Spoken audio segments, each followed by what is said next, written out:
All right, welcome to episode 12 of the SplashCast with your favorite hosts, Christian, and my, And my Zach, main man yeah. over here, Zachary Card. Let's not forget about him. Let's not forget about him. We're recording this episode the day before the draft, Wednesday, June 21st at 7:40 p.m. Eastern. I want to throw that out there because it's been a hectic day.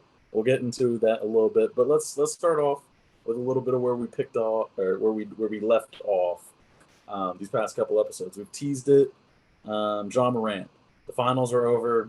His, the jury has decided guilty. 25 games.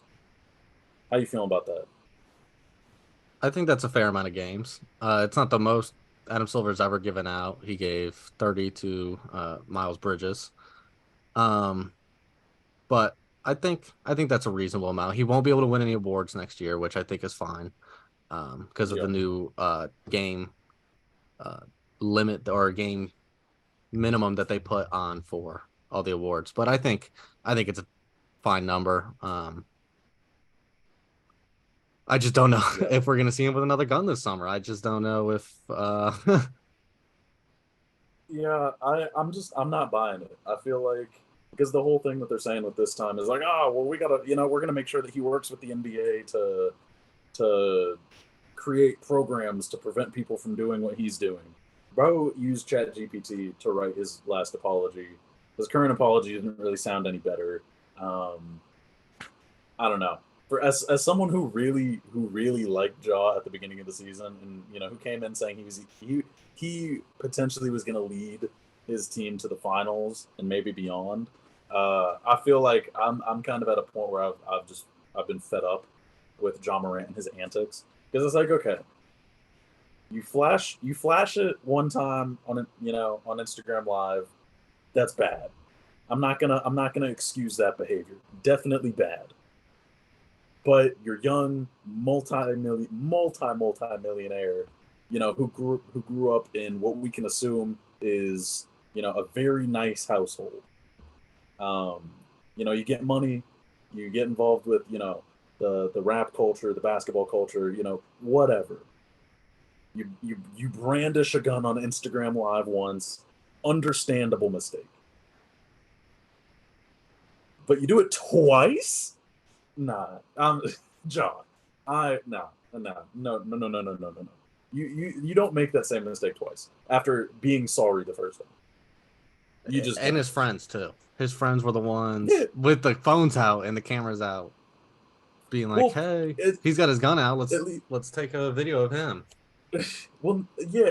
Okay. Here's my thing because I know the second video. I was like, the dude who was recording was he didn't realize Jaw pulled out the gun, and as soon as he did, he was like he turned the camera. He was like, really? Like, did you really just do that? Like, you really just fumbled the It's bag like crazy. that, dog? You got a Nike deal. Nike just cut Kyrie for saying things.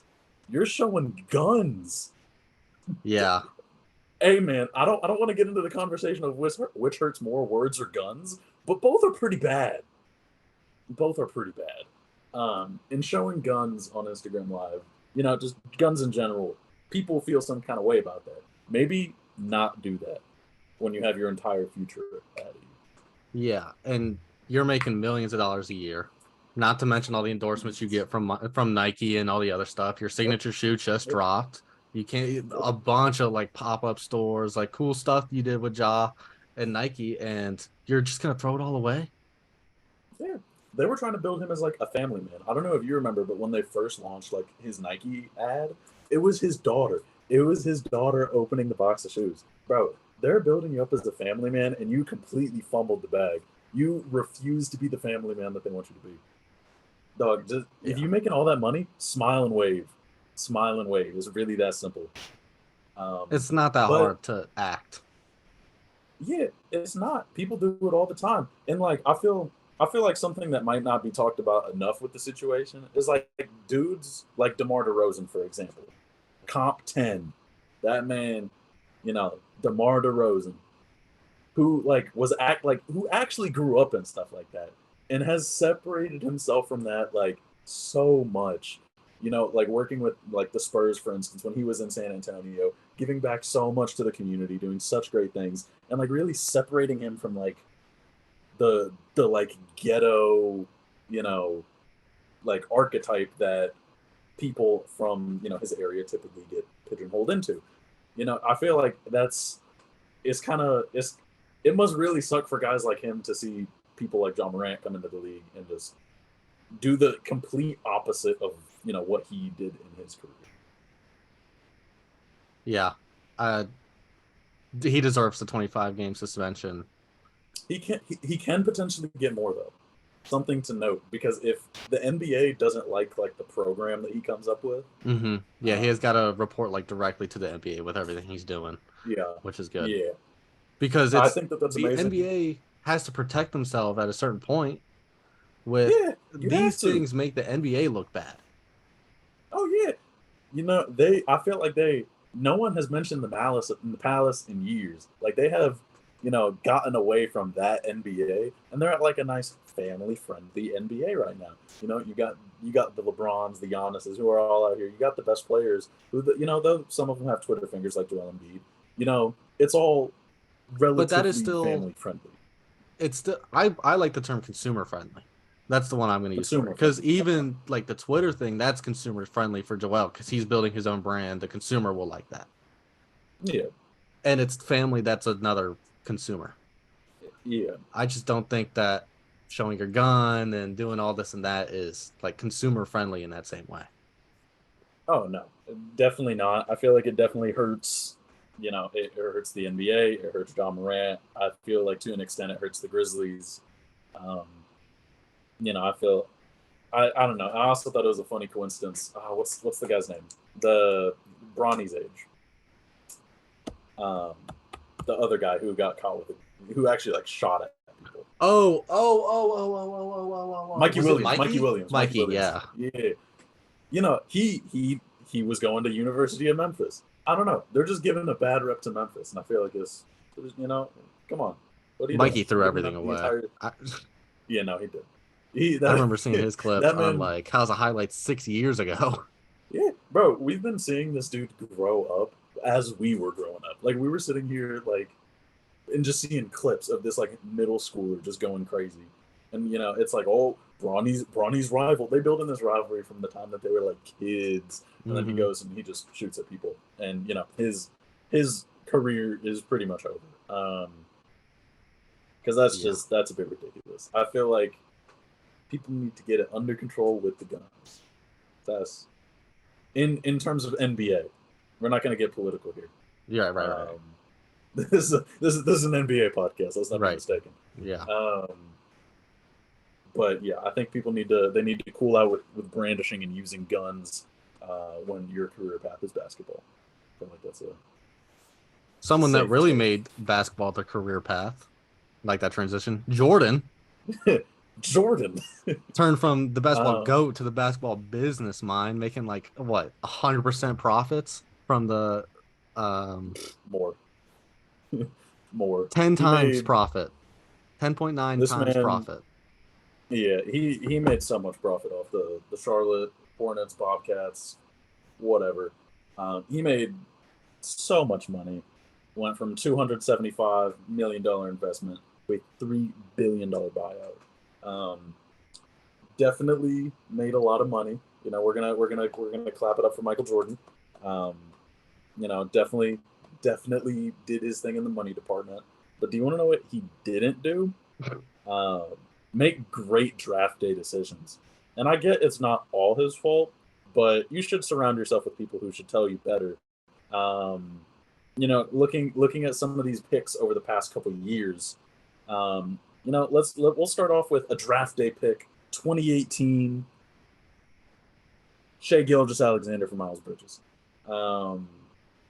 Let's just think about that trade. Shai Gilgeous-Alexander, who came in, good frame, good size, point guard, great head on his shoulders, and turned into a league fits MVP. Getting traded for a player who did not play this season as a result of domestic abuse charges. Not consumer friendly. That one's definitely not consumer friendly. Yeah, no, just bad decision. Any thoughts on that? To play devil's advocate, Miles Bridges was the 12th pick, and He hindsight is was. 2020 and all, but 11 for 12 or 11 and two second round picks for 12 isn't so bad back and like you look back, but when you're making these decisions as an owner and a GM, we're gonna ridicule you for decisions that you made with the knowledge we have now. So that was a stupid trade, Exactly. Jordan. Yeah, dumb trade, Jordan. Next up, we got a couple years earlier, Frank the Tank Kaminsky being drafted in the lottery. We're just gonna go over some lottery picks. Um, Frank the Tank. Let's double check this pick, the exact pick that he was. 9. Frank the Tank was pick number 9. So a top 10 pick, Frank the Tank. Um, he was cool Yeah, in he's had college. three. He's had 3 years where he's averaged more than 10 points a game, and Yep. he has not averaged more than 5 rebounds a game. And he came in As a center. As a as a center. center, as the best player in college basketball that year. He won the Wooden Yep. Award the year he came Hmm. in, or the year after he came in. I can't remember if it was the exact year. Um, I think it was the but he year came after. in as the college basketball's best player for that year, and Hmm. he did not play like it. No, not at all. Not in the slightest. He he just he never really got it going. Now he plays, okay backup minutes, if we want to call him that. But he just not a top 10 pick. I don't think. Right. I feel like Jordan just went, awards. I like this guy. I got 6 of these awards right here. Um, let's draft this guy. I like awards. Yeah, let me just give Kind you of some going off picks that. after Oh, him. Devin Booker was taken 13 in that draft after him. Cameron Payne was taken yep. 14 after him. Kelly Oubre was taken 15 after him. Terry Rozier was Mhm. taken at 16. So Bobby Portis was down at 22. Tyus Jones, like there's dudes in here that can hoop. Yeah, Kevon Looney at 30. Like there's guys, yeah, Bontrezl Harrell. There's guys in here that we know can play good basketball, and he got taken yep, 9. yeah. He got taken 9 ahead of all of them. And again, hindsight 2020. However, I feel like having Frank the Tank at pick number 9 a bit too high. Um, and I feel like even at the time that was pretty consensus. Um, but yeah, moving on. Cody Zeller, the Miami Heat's finest, masked vigilante, Cody Zeller, with what pick? The 4th pick. Cody Zeller with the 4th pick.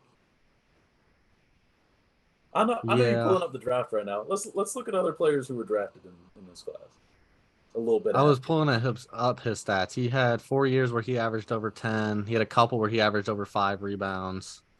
Mm-hmm. That draft, jumping off the page at me, CJ McCollum at 10, Steven Adams at 12. If we just want to go, KCP at 8. yeah, Giannis at 15. No one knew about Giannis, but he was at 15. Yeah, Giannis. We'll give a pass for Giannis. Dennis Schroeder. Rudy Gobert, 27. Don't know if anyone really knew about him, but Um, he is, people didn't really know about him nearly as much as they but do now. still, if we're going to talk centers in this class, we got to talk multiple time defense player of the year. Yeah, and even if it wasn't necessarily clear, like, come on, Cody Zeller from Indiana, that Cody Zeller, come on, This was a like, historically bad draft class, though. Anthony Bennett at 1. yeah, it was. I mean, Victor Oladipo in there. It was a bad draft class, but come on, Cody Zeller, Cody Zeller, Cody Zeller. Yeah. Other honor or one more really big pick we're gonna go over. Michael Kidd Gilchrist with the let me make sure I'm reading this correctly. Michael Kidd Gilchrist with the second overall pick in the 2012 draft. Other notable players, Bradley Beal. We'll be getting into him a little bit later. Damian Lillard, Harrison Barnes, Andre Drummond. Like, you had the second overall pick. The only player that wasn't available was Anthony Davis. Anthony Davis was the only player that wasn't available. And you go with Michael Kidd-Gilchrist, the dude shoots like this. He shoots like this.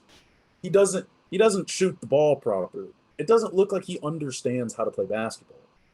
Like, I get that he was AD's teammate at Kentucky. I get, good little run, played great basketball next to Anthony Davis. Who doesn't play great basketball next to Anthony Davis? Even in college, like he was a phenom. Let's not forget that. So taking Michael Kidd Gilchrist with the second overall pick, it's embarrassing.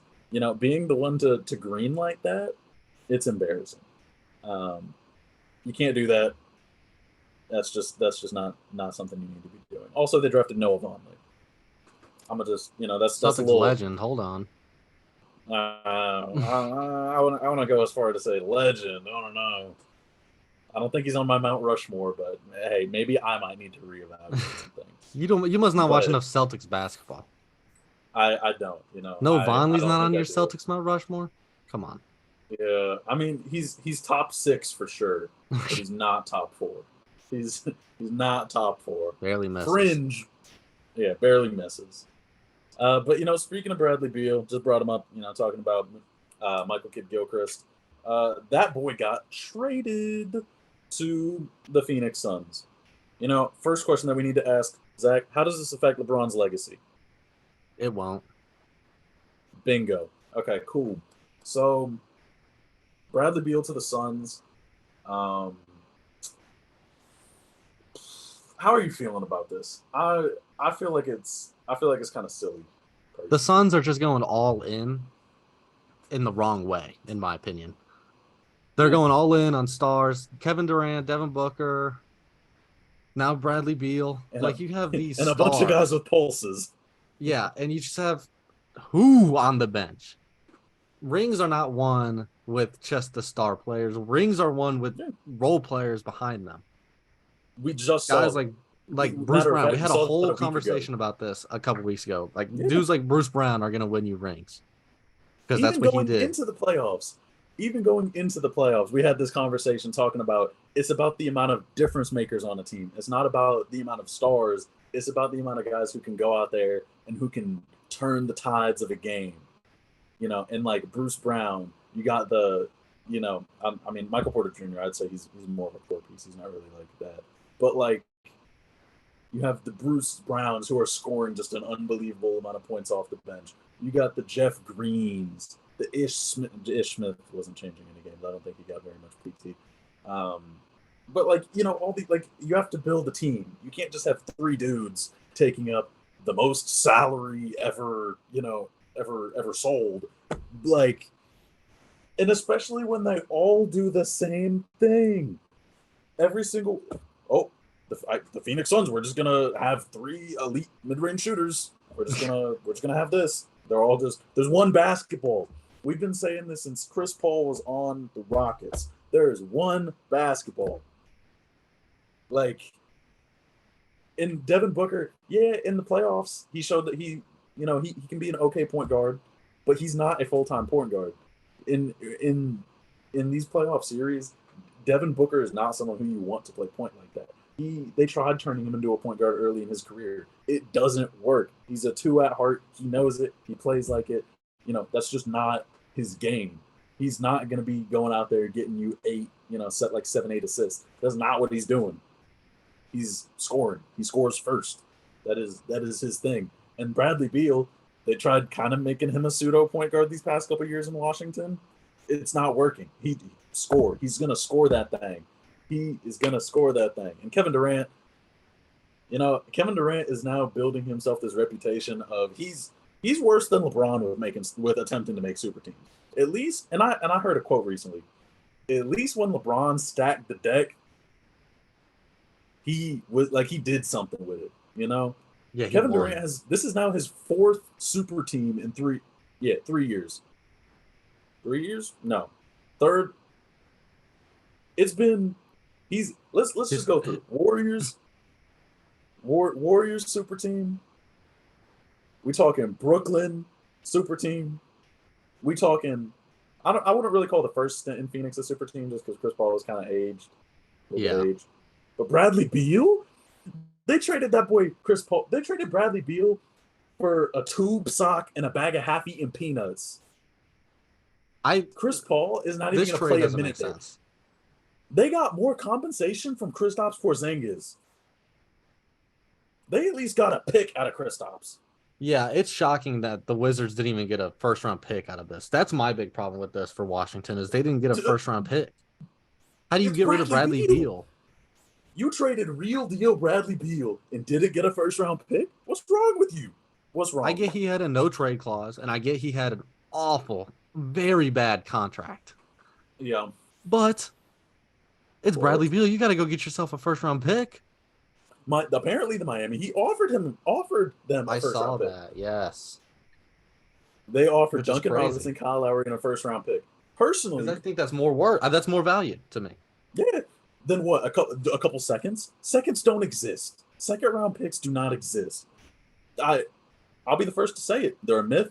The government came up with second round picks to make NBA teams feel better. It's that simple. Yeah, and they'll make one every like 6 years good, and then we'll be like, look at how valuable the second round pick is. Yeah, like wow, guys, look at Manu Ginobili. Like, yeah, they happen, but like, it's not a common occurrence. Second round picks are not destined to be great. That's just not how it goes. So you're trading Bradley Beal for like 5 second round picks, hoping that one of them hits. That looks foolish. Yeah, I don't even know how many second round picks it was. I'm gonna be generous and say 5. I think it was just like 2 or 3. Just get a first. Just go with the first. They got a pick swap, but why? Why swap? Just get a pick. Just get a pick. Yeah, I don't care about whatever Stipian rules exist. Get a pick. Right. Someone would have taken it for a pick. That's just it's that simple.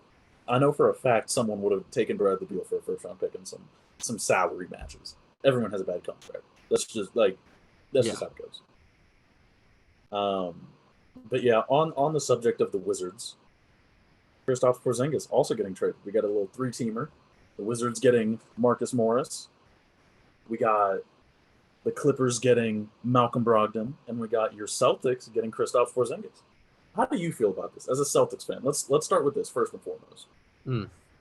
So as a Celtics fan, I'm as a person not very quick to judgment or anything like that. So I kind of need to see all the details of this trade before I start sounding off on why do we trade the 6th man of the year? Why do we trade the best player on any bench in the league? Blah blah blah blah blah for a guy that's old, blah blah blah. He hasn't had a good year on a good team in forever. But Horford's getting old. They play a similar role. It makes sense. Like I get it. And we get to play a much bigger lineup. Rob gets to come in and play 5. Porzingis can play 4. Grant Williams is probably going to leave. That replaces him pretty well.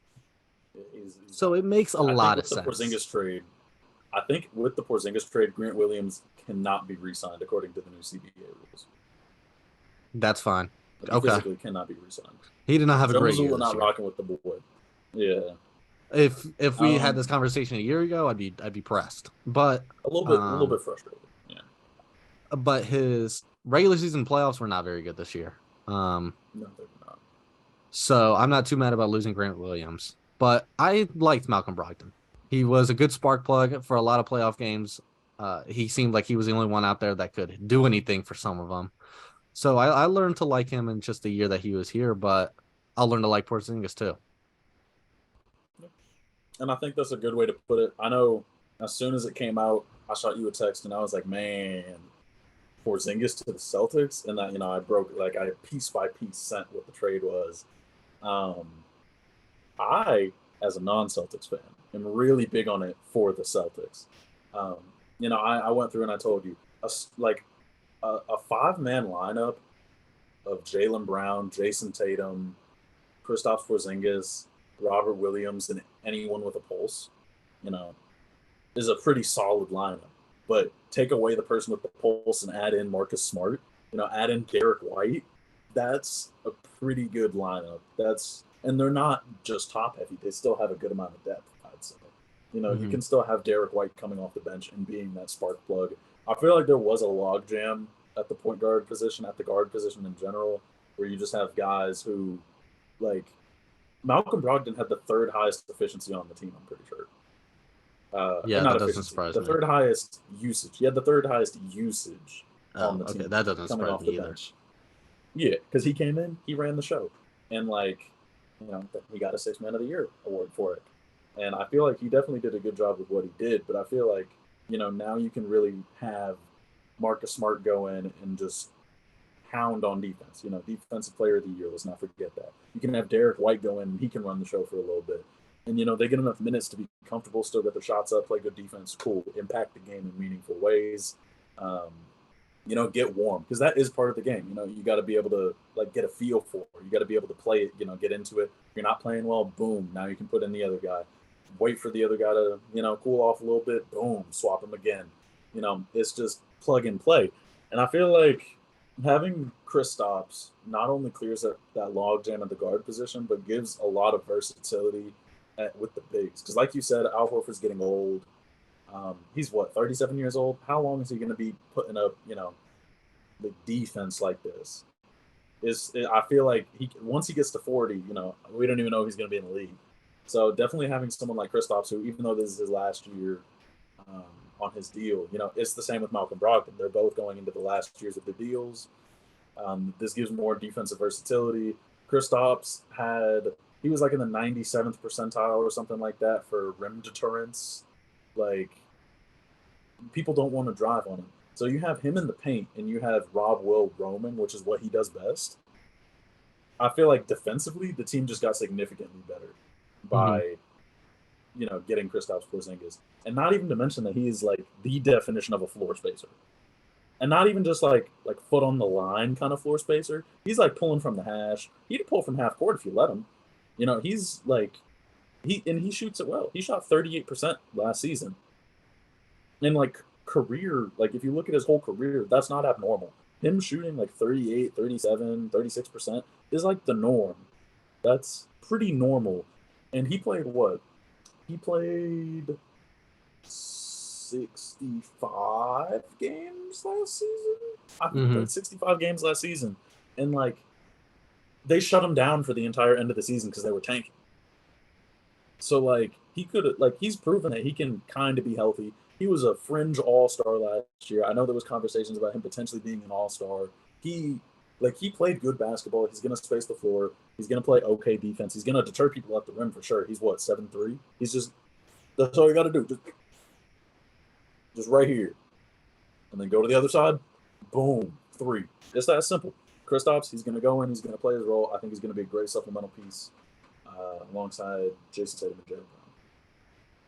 Yeah. I just don't know. When a player comes from a bad team like the Wizards, I take everything that they do with a grain of salt. So I'm not sold on him yet, and especially with the $33 million a year, still not sold. But we'll see how he turns out this year. That boy is worth a pretty penny. That boy, he worth a little penny. He will lie. But yeah.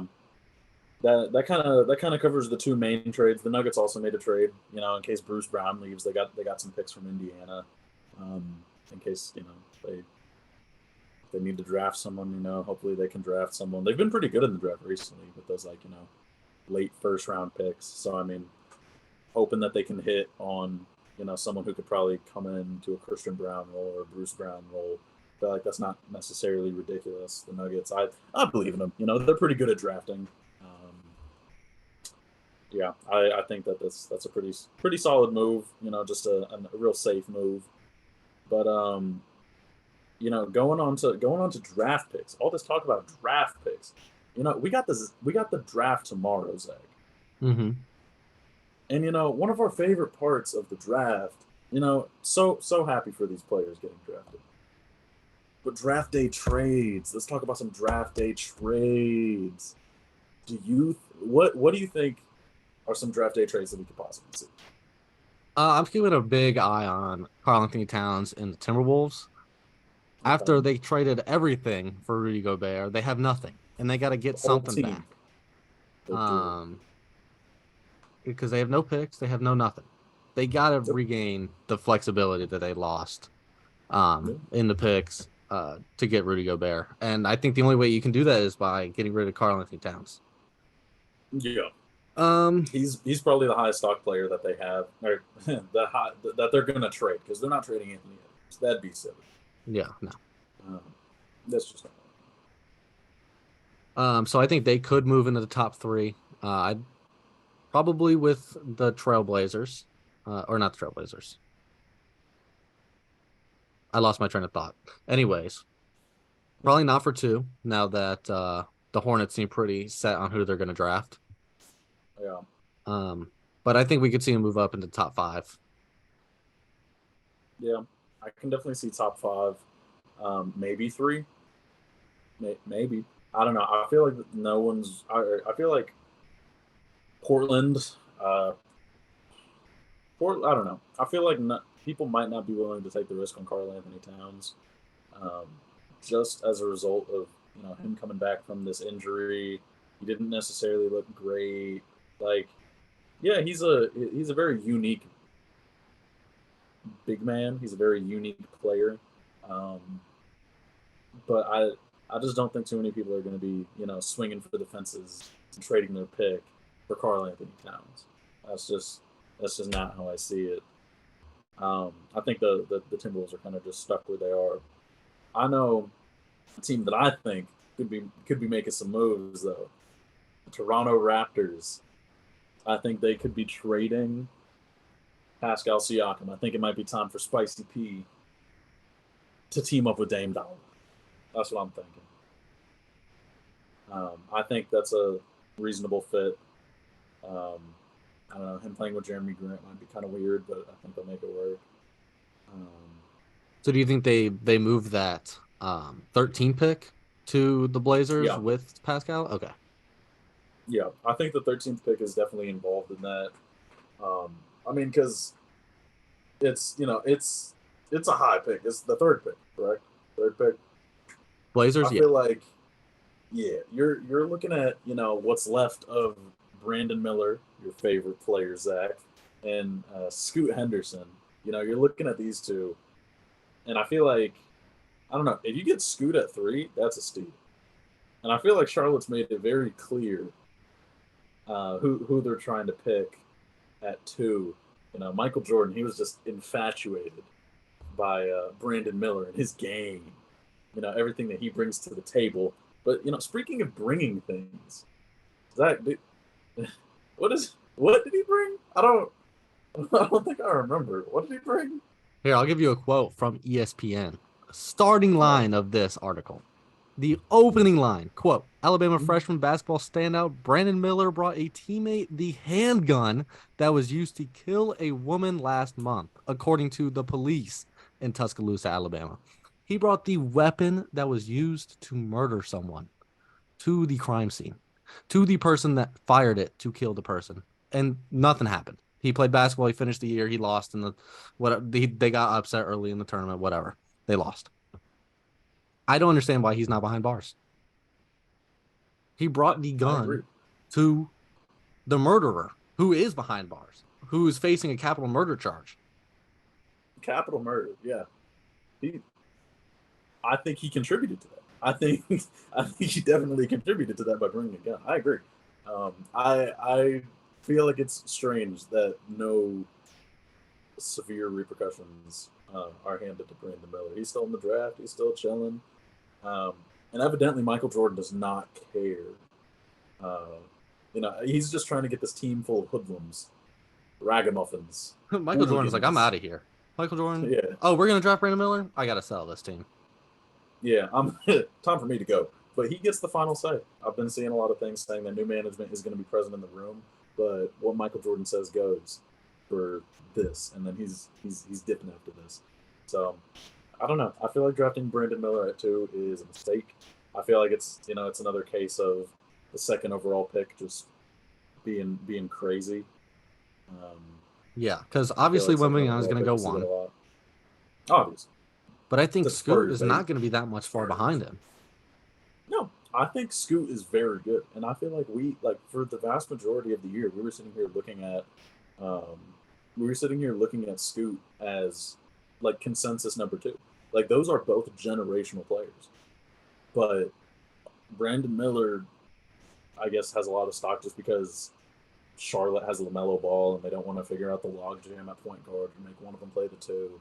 I I don't know. I feel like it's kind of silly. Um, I mean, the Detroit Pistons did it. They went and drafted Jaden Ivey, already having Cade Cunningham. I feel like that's not a ridiculous thing to do, to go and draft a super athletic guard alongside another tall point guard who, passes the ball, can score, can shoot. Like, I feel like that's not a ridiculous thing, especially in this league, to have like a dynamic duo. We even saw De'Aaron Fox and Tyrese Halliburton. When you have like that good of a player, you draft them. You don't flounder and draft someone like Brandon Miller, who should be behind bars, for being a part of the whole murder thing. I feel like that's not ridiculous to say that. And I just feel like Charlotte's about to do what Charlotte does best and add to that list of picks that we already went over earlier in the episode. Charlotte doesn't seem to have a good idea of what they need to do to succeed as an NBA franchise. But hey, maybe that's just me. Maybe it is. Also, potential draft day trade. Just finishing out. Also gives us the ability to talk a little bit more about some NBA drama going on recently. Our favorite player, Zion Williamson. I think it's also possible he could get moved on draft day. I think the Pelicans are also trying to get their name in the Scoot Henderson sweepstakes. And hey, if it takes Zion, I think the best ability is availability. So if Zion's not going to play games for you anyways, and you can get the number 2 overall pick, sure, why not? Do it, 100%. Yeah, especially when you don't know how he's going to come back after each injury he gets. Yeah. It's been miraculous that he's come back and performed as well after every single injury, because these are not light injuries. Like, he missed the entire 21-22 season, if I'm not mistaken.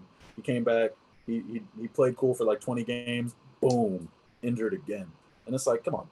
Like, how many times is he going to keep getting away with this? How many times? He's been doing this since Duke.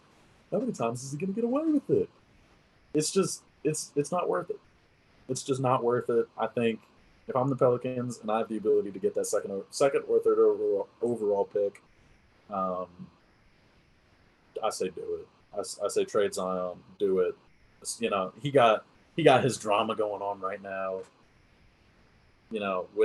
With his mistresses. Plural. Mistresses. I think it's plural. I'm pretty sure it's plural. I think it is plural. I think it's plural as well.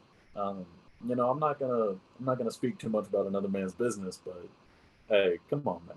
Yeah, that's all him. That's all him. We'll let him figure that all out. You're out here giving $109,000 monthly allowances to these women.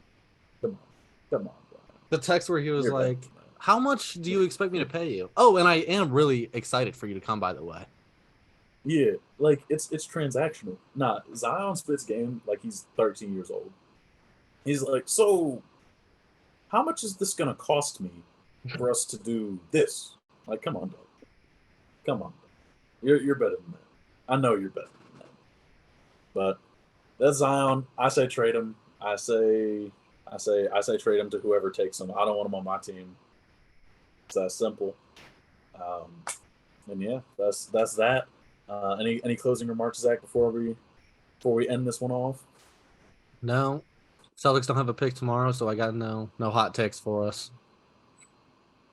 Hey, you can cheer for the Spurs, baby. Spurs. We know who you're gonna take. We're gonna turn on that TV. We're gonna sit there and we're gonna watch for about 5 minutes. Then we turn it off and go to bed. We going to bed. Happy. I'm going to bed happy. I'm going to bed. Some happy. of these franchises won't be. We're gonna go down to Miami. We're gonna go pull up on DJ Khaled. Let's go golfing. Let's go golf. That's what we doing out here. We turning those pars into birdies. we turning those birdies into eagles. Then what are we turning those eagles into, Zach? Aces. Even though there's albatross too, Bingo. but whatever. Yeah, whatever. We don't care about albatross. I'll quote Just, DJ Khaled. Yeah, DJ Khaled. He's all that matters right now, and it's that simple. So we doing that. We going to bed happy. Who knows? Maybe Celtics might make a draft day trade. Yeah, with the Spurs. For what? What's our second round pick? What second round pick we got? You're trying to give us cash considerations? Yeah. No, that's not happening. Victor Blanchard. He is our foundational cornerstone right now. We need this. Y'all have Jason Tatum. Y'all got Jason Tatum. Give us this, okay? Yeah. Thank you guys for watching, listening, consuming another episode of the SplashCast, episode 12. I know we said last episode was the end of season 1. We'll call this season 1.5 for now. Off season. Welcome to the off season. We're going crazy. We're gonna be here with the uploads, definitely more consistently than we were